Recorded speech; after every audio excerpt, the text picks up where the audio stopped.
Bueno, espero que se vea bien y pues muchas gracias a la Conbioética, la Comisión Nacional de Bioética, por la invitación a esta serie de conferencias. Soy el doctor Humberto Nicolini, trabajo en el Laboratorio de Neurociencias, Adicciones y Enfermedades Neurodegenerativas del Instituto Nacional de Medicina Genómica. Somos vecinos de la Conbioética y aparte actualmente estoy presidiendo la Asociación Mexicana de Neuroética, ABNE. Y pues voy a hablar acerca de genómica, neurotecnología y salud mental. Este tema, pues indudablemente dentro del área de la psiquiatría ha habido una serie importante de avances científicos y ha tenido una serie de cambios muy importantes a nivel de una serie de técnicas y de tecnologías, pues que sin lugar a dudas han cambiado el conocimiento dentro de este campo. Pues desde luego como que mucho del conocimiento inició con esta visión que se ha llamado como de psiquiatría biológica, que con los estudios de Emil Kraepelin en inicios del siglo pasado, de Bloiler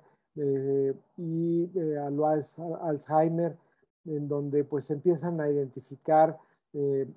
pues bases cerebrales en enfermedades como el trastorno bipolar, la esquizofrenia, el autismo, las demencias. Más adelante a von Jauregg se le da por la maladioterapia el premio Nobel, una tecnología que no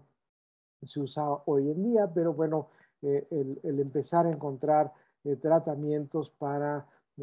aliviar la enfermedad mental. Egas Moniz, de este portugués que recibe también el premio Nobel por la lobotomía, y que si bien hoy día como tal esta tecnología no se usa, pero abrió el campo de la intervención quirúrgica del cerebro, la neurocirugía, con fines de modificar la conducta, y que es un área muy activa en el terreno de la investigación, con diferentes técnicas ya de mucho mayor precisión, neuromodulación y una serie de cirugías estereotáxicas muy interesantes. Más adelante, el doctor Eric Kandel recibe el premio Nobel, también un psiquiatra, por sus investigaciones en los mecanismos moleculares de la memoria. En 2017, una serie de investigadores, Hal, Ross y Young, por todas las aportaciones en los mecanismos moleculares de los ritmos circadianos, que juegan un papel fundamental en muchas de las enfermedades mentales. Y pues hay el desarrollo también de una gran cantidad de instituciones a nivel internacional, a nivel nacional, desde luego el Instituto Nacional de Psiquiatría, y pues a nivel internacional surgen grandes consorcios que buscan el apilar una gran cantidad de datos liderados por científicos muy destacados, el doctor Stephen Hyman, el doctor Weinberger, la doctora, una mexicana, Nora Volkov, en los Estados Unidos, y bueno, una gran cantidad de científicos, el consorcio del Psychiatric Genetic Consortia, que ha hecho también enormes aportaciones en ese sentido. Y pues bueno, ya entrando al campo de cómo ha venido creciendo, pues un área en ebullición, pues es desde luego la genética molecular. Aquí ha habido, como en toda la medicina, pero yo creo que en el campo de la salud mental,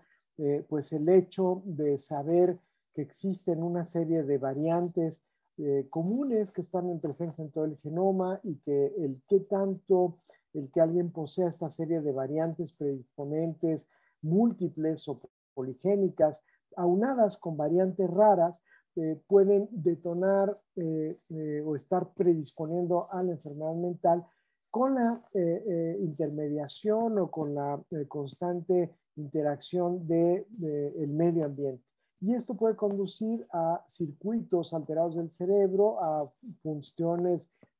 o disfunciones de determinados circuitos cerebrales, y dar una variedad, un abanico de síntomas muchas veces trans enfermedad, que van desde las alteraciones cognitivas, síntomas negativos o positivos, dependiendo del área que afecten de la cognición, alteraciones del ánimo o problemas en la recompensa hacia pues también la estimulación de la persona, y que van muy ligados, por ejemplo, en el terreno de las adicciones. Y ya esto llevarnos a integrar los diferentes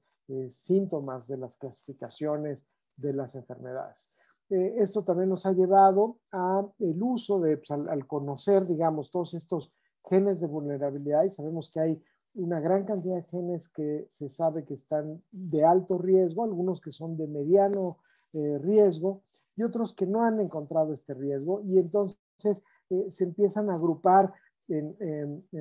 digamos, al hacer estos mapeos del genoma, de usar estas plataformas que se les llaman de microarreglos, estos chips de ADN que permiten hacer genotipificaciones muy amplias del genoma, y nos dan estas imágenes que se les llaman gráficas de Manhattan, porque simulan un poquito como los edificios, los rascacielos de la ciudad de Manhattan, en donde cada una de ellas son los diferentes cromosomas, y aquellos que pasan el umbral de significancia, que son los que son de mayor riesgo, pues son aquellos que nos distinguen, digamos, los más presentes en los casos, y que nos separan a los que no se encuentran tan presentes en los controles. Claro, habrá algunos controles que también posean estos alelos de riesgos, pero en mucha menor frecuencia que los casos, ¿no? Y esto nos permite hacer un cálculo estadístico que se le ha llamado el índice de riesgo poligénico, que es el cálculo de cuántos de estos cientos o miles de variantes genéticas contiene un individuo a nivel individual, una persona a nivel individual. Y se ha podido calcular y hacer mediante entrenamiento de algoritmos de inteligencia artificial, con todos estos mapeos que se han hecho para las diferentes enfermedades, como en el trastorno de déficit de atención, esquizofrenia, depresión mayor, incluso otras variantes como la inteligencia, el logro educativo, que se han hecho en cortes muy grandes de sujetos, ¿no? Como el logro educativo se han hecho en más de 1 millón de personas, la inteligencia en 300,000 personas, que se puede entrenar para conocer todas esas variables de riesgo y ver si una determinada población tiene esta carga genética, o una persona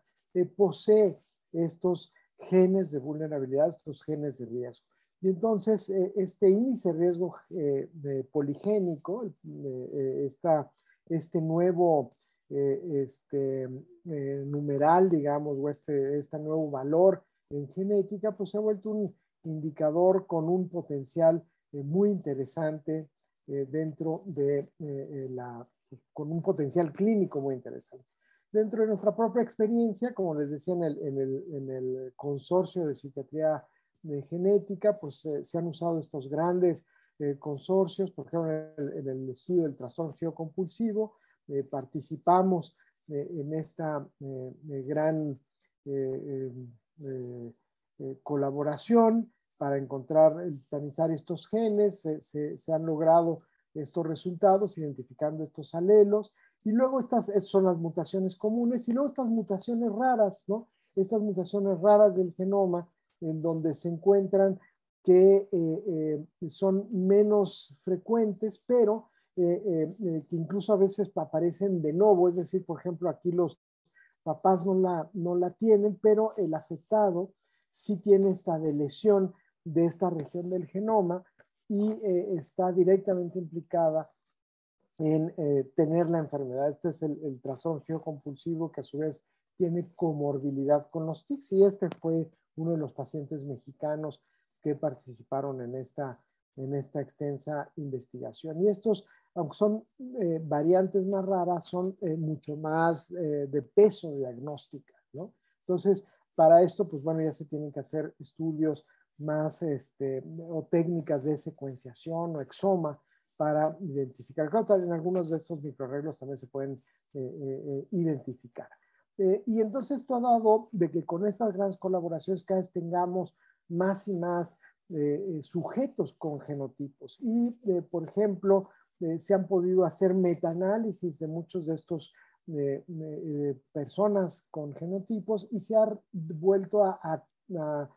clasificar este coeficiente que se ha llamado heredabilidad, que es qué tanto de la variabilidad fenotípica está dada por genes, que antes se hacía esencialmente en función de los datos epidemiológicos, y hoy día la podemos calcular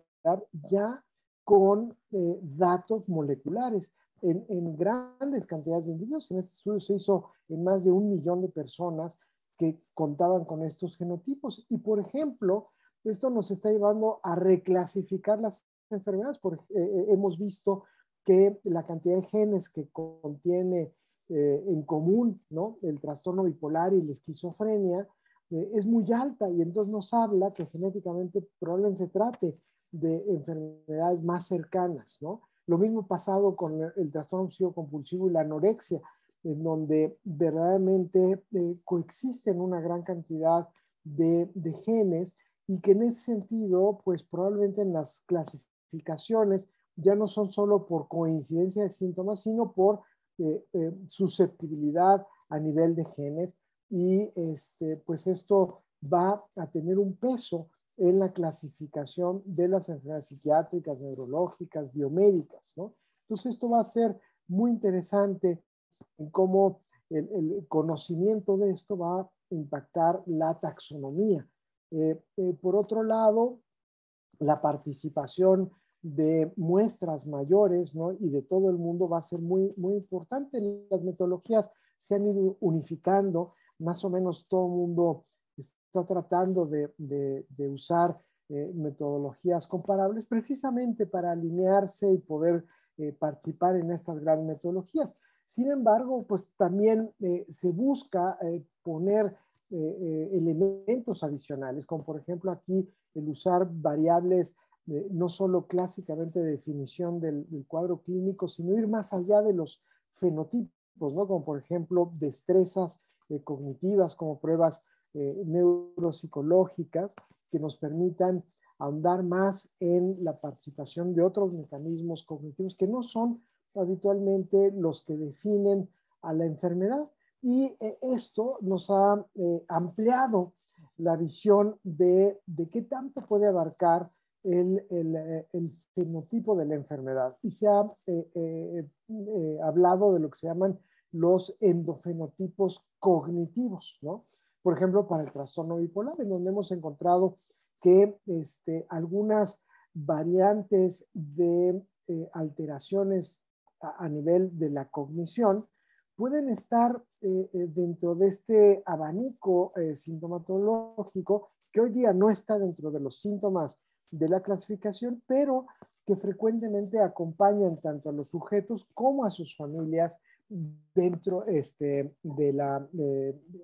presentación de esta enfermedad. Y lo hemos visto gracias a este tipo de estudios. Y que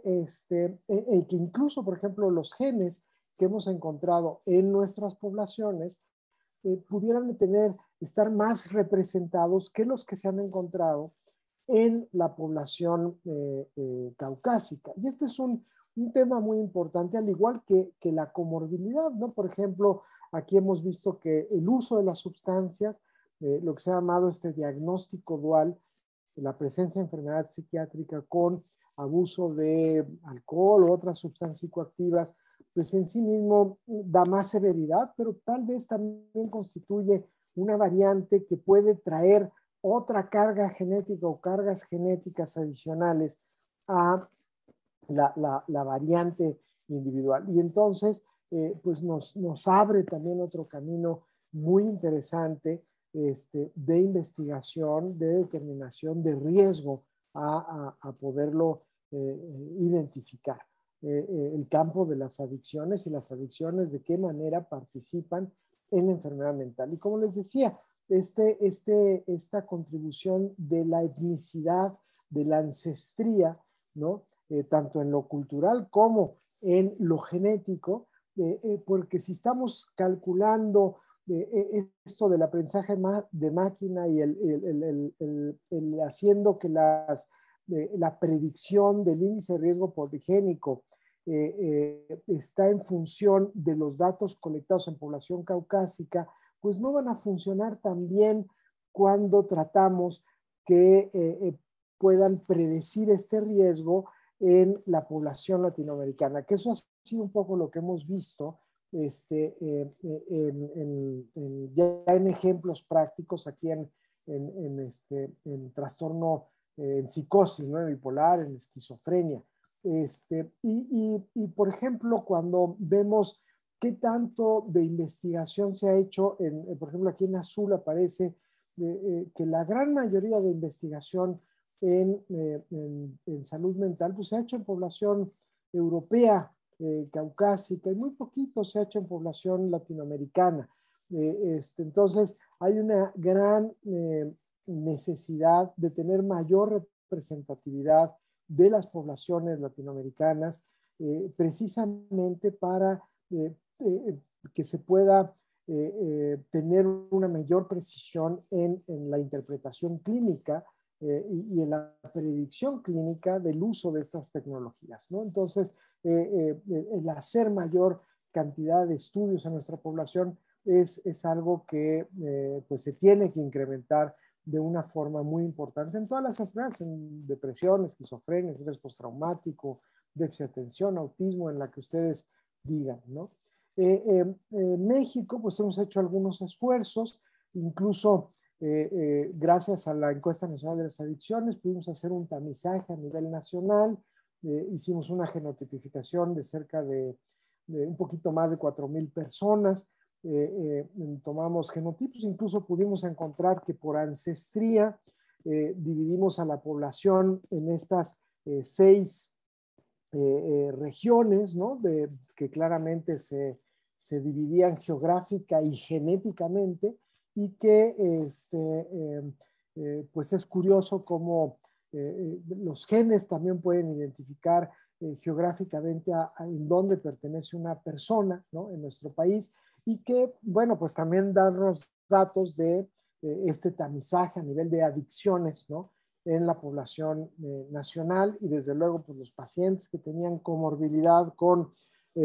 patología psiquiátrica, pues eran aquellos que tenían una carga genética diferente, que si solo adicciones y diferentes genes participaban en esto. Por otro lado, por ejemplo, aquí algo muy puntual, el uso de cannabis, ¿no? En personas que tenían el diagnóstico de trastorno obsesivo compulsivo, y vimos que índice de riesgo poligénico, este variable tan particular, ¿no? Lo podía predecir, y curiosamente lo que mejor predecía era el índice poligénico de la psicosis, ¿no? Sabemos que el índice de riesgo poligénico de los genes de psicosis están muy asociados al uso de cannabis, y era parte de lo que mejor predecía, o sea, los genes de riesgo de la psicosis predecía mejor la dependencia de cannabis en los individuos que a su vez tenían esta comorbilidad de este diagnóstico muy en particular. Entonces, se empiezan ya a mezclar como una serie de variantes relevantes, y cómo el uso de la tecnología aquí en la población mexicana, ¿no? Puede tener este peso para pues empezar a vislumbrar por dónde puede estar el diagnóstico, claro, aquí a nivel de investigación, pero por dónde puede ir la detección de los casos más vulnerables, ¿no? Incluso para decisiones desde el punto de vista de quiénes son los individuos más vulnerables en términos de legislación, de cómo va a impactar, ¿no? Incluso vimos que también muchos de los genes que pueden tener un impacto desde la respuesta a los medicamentos, ¿no? Lo que es la farmacogenética, pues pueden estar distribuidos de maneras diferentes a lo largo y ancho del país, para diferentes medicamentos a nivel epidemiológico, y que pueden ser relevantes para la prescripción. que los clínicos tienen que estar alerta de que puede haber individuos que puedan responder mejor o peor para determinados usos terapéuticos en muchos variantes pues, de diferentes subtipos de medicamentos, ¿no? Incluso ha habido cosas muy interesantes, genes que tienen que ver con respuesta hasta el placebo se están identificando, y que bueno, pues son pues hasta de estas preguntas a nivel de neuroética que hoy día nos estamos haciendo, ¿no? De qué tanto pues debemos identificar a estos individuos como para tratarlos mejor, y poder llevar pues todas esas herramientas a la clínica, ¿no? Incluso el uso de tecnologías que son ya más complejas, como la secuenciación, pues que nos den variantes nuevas para poder identificar individuos que pueden tener variantes más raras y que van a ser portadores de mutaciones que, por ejemplo, pueden estar asociadas a psicosis y que nos van a ser diagnósticos ya muy particulares, pero que pues, la tecnología, sin lugar a dudas, va a ser mucho más sofisticada y compleja, ¿no? Y que, bueno, sería ideal si lo pudiéramos usar en el estudio de todas las personas que tienen esta enfermedad, pero que al día de hoy, pues todavía resulta algo un poco impensable, pero que hay la evidencia que sí estamos encontrando este tipo de causalidad a nivel de mutaciones raras, ¿no? Nuevos tratamientos como la estimulación magnética, la neuromodulación, que se están empleando, que ya están muy establecidos para algunas patologías, pero que también está todo el tema de qué tanto algunas de estas neuromodulaciones de la cognición pues pueden intervenir en toma de decisiones, en la simple potenciación de algunas capacidades intelectuales. Incluso nos dimos a la tarea de interrogar a varios usuarios profesionales en relación a esto, que si bien hoy día se utilizan muy de acuerdo a las indicaciones, pues sí es una preocupación de que eventualmente se empiecen a usar estos aparatos de neuromodulación simplemente como para incrementar capacidades cognitivas, ¿no? Y esta es una de las preocupaciones a nivel neuroético.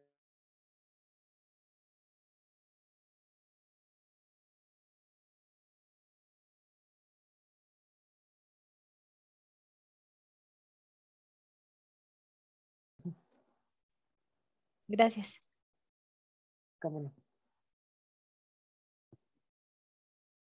A nivel de predicción de las variables genéticas que pueden indicarnos que tanto una persona puede tener logros a nivel de su trayectoria educativa, pues se han hecho progresos muy importantes y es una enorme preocupación el volver a tener como una estigmatización en función de la genética, pero que también puede tener usos importantes en tratar de darle un buen beneficio, ¿no? Y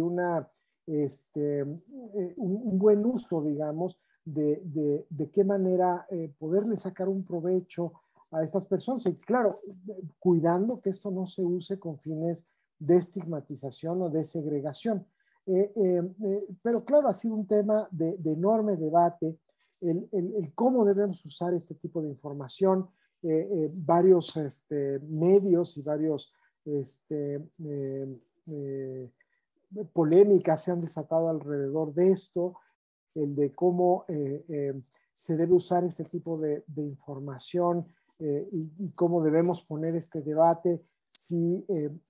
estamos listos porque muchas de estas plataformas pues hoy día ya están al uso del consumidor y el que tanto, el que alguien sepa que tenga este potencial o no, puede causar un impacto favorable o no para desalentar o al revés, el tratar de sacar incluso